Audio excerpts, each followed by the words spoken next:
நாம எதிர்பார்த்த மாதிரி விஷப்பாம்பு சிவத்தையும் மாட்டி விடல, தீனதயாளையும் மாட்டி விடல, தன்னைத்தானே கோர்த்து விட்டுக்கிட்டான் சிவனாண்டி. எப்படி இருந்தாலும் விக்ரம் சும்மா இருக்க மாட்டான். நம்ம வாயை திறக்கலனாலும் மாயாவை தேடி போகதான் செய்வான். அதனால குற்றத்தை நாமளே ஒத்துக்குவோம், அதுக்கப்புறம் அவனுடைய தேடல் குறைஞ்சிரும் அப்படின்னு சரியா கணக்கு போட்டு, ஆமா நான் தான் கடத்தினேன், அதுக்கு மிக முக்கியமான காரணம் அந்த ரகுவை நான் கொன்னல, அதுல இருந்து அவ தப்பிச்சிடக்கூடாது, அதனாலதான் அவளை கடத்தின அப்படின்னு கமிஷனர் கிட்டே சொல்லவும் எல்லாருமே ஒரு நிமிஷம் ஸ்டன் ஆயிட்டாங்க.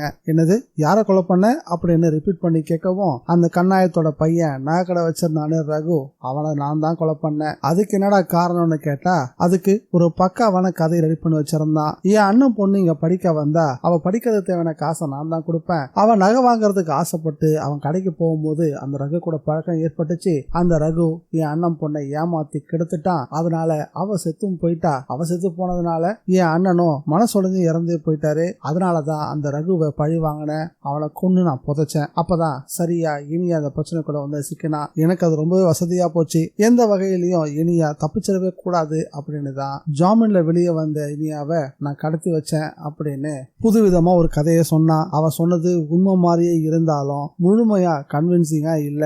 அவன் சொல்றது பாதிக்கு மேல போயின்னு தெல்ல தெளிவா தெரியுது. ஏற்கனவே இனியா மேல அந்த கேஸ் ரொம்ப ஸ்ட்ராங்கா பதிக்கப்பட்டிருந்தது. இனியா ஜாமீன்ல தான் வெளியே இருந்தாங்க. ரகுவை யார் கொலை பண்ணது அப்படின்ற உண்மை தெரிய வர வரைக்குமே சஸ்பெக்ட் லிஸ்ட்ல ஆளா இனியா தான் இருந்திருப்பாங்க.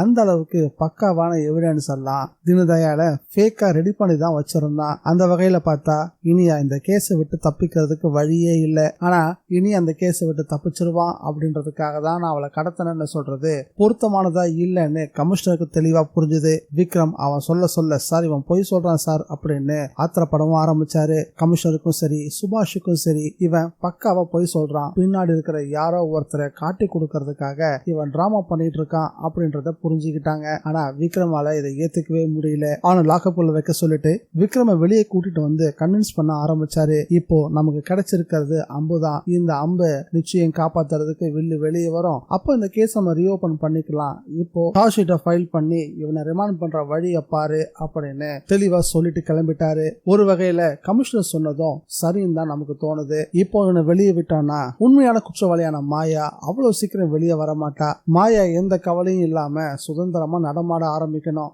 எப்படி இருந்தாலும் சிவனாண்டி மேல இருக்க பாசத்துல அவனை சந்திக்க வருவா. விக்ரம் கிட்ட வசமா சிக்குவா. ஆனா சிவனாண்டி குற்றத்தை ஒத்துக்கிட்டதுல கெட்டதுலயும் ஒரு நல்லதுன்னு சொல்ற மாதிரி இனியா இந்த கேஸை விட்டு முழுமையா வெளியே வர போறாங்க. இனி அவங்க ஜெயிலுக்கு போகணும் அப்படின்ற எந்த அவசியமும் இருக்காது. விக்ரமும் சரி இனியாவும் சரி சங்கடப்பட வேண்டிய அவசியமும் ஏற்படாது. அந்த வகையில இத சந்தோஷமா நம்ம நிச்சயம் ஏத்துக்க முடியும். ஆனா இனியாவை ஜெயிலுக்கு அனுப்பி விக்ரமும் இனியாவையும் பிரிக்கணும் அப்படின்னு மாயா ஒரு திட்டம் வச்சிருந்தா. அந்த திட்டத்தை சிவனாண்டி உடைச்சிட்டான். உண்மையிலேயே இந்த விஷயத்தை மாயா சொல்லி செஞ்சானா இல்ல இவனாவே செஞ்சானா அப்படின்றதுல இன்னும் சில சந்தேகங்கள் இருக்கு. அதுக்கு அடுத்தடுத்து வரக்கூடிய எபிசோடுகள் நிச்சயம் பதில் சொல்லும் அப்படின்னு நம்ம உறுதியா நம்பலாம். இந்த வீடியோ பிடிச்சிருந்தா லைக் பண்ணுங்க, ஷேர் பண்ணுங்க. டிஎன் விஜய் ரிவ்யூவை மறக்காம சப்ஸ்கிரைப் பண்ணி வச்சுக்கோங்க. மீண்டும் அடுத்த வீடியோல சந்திக்கலாம். Bye guys.